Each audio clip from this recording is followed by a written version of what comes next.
the core 4 habits, that we can talk about are getting 8 hours of sleep, getting, 30, 45 minutes of exercise a day, getting at least 10 minutes of mindfulness meditation, and a daily gratitude practice.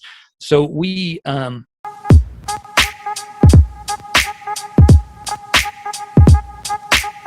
modify that with our family to where we have a really set kind of strict bedtime routine so that our kids get at least 10 hours of sleep a night. We get them out always to exercise, ride bikes, get some energy out every day, so that they're not crazy and that their brains get all the sort of dopamine and happiness inducing chemicals they need out of play and exercise. And then we actually do meditation with our kids, which with mixed results. It's really hard and frustrating, but it's just like traveling with kids. Traveling with kids is hard and frustrating, but then when they're 14, all of a sudden you've got a killer. My son's only 7 and he's already a killer traveler, right?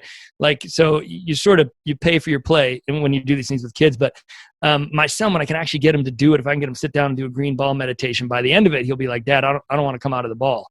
Like, he'll be like, if I can really get him into it, he gets the positive effects. And then I think the most important thing we do is this daily gratitude practice that's kind of modified for kids. So we call it favorite parts and appreciates. At dinner, we just ask them what their favorite part of the day was.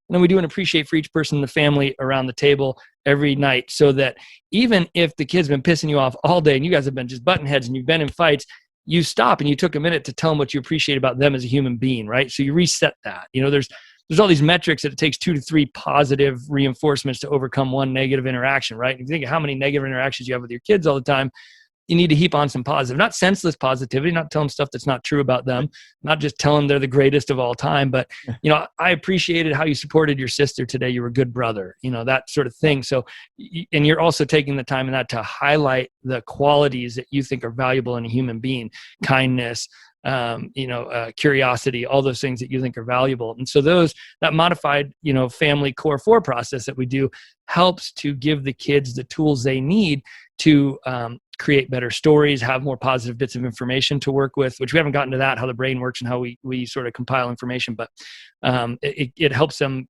compile positive bits of information rather than negative. And we're giving them counterpoints for the times we screw up, because we're parents, we're going to screw up. We're going to give our kids bad stories.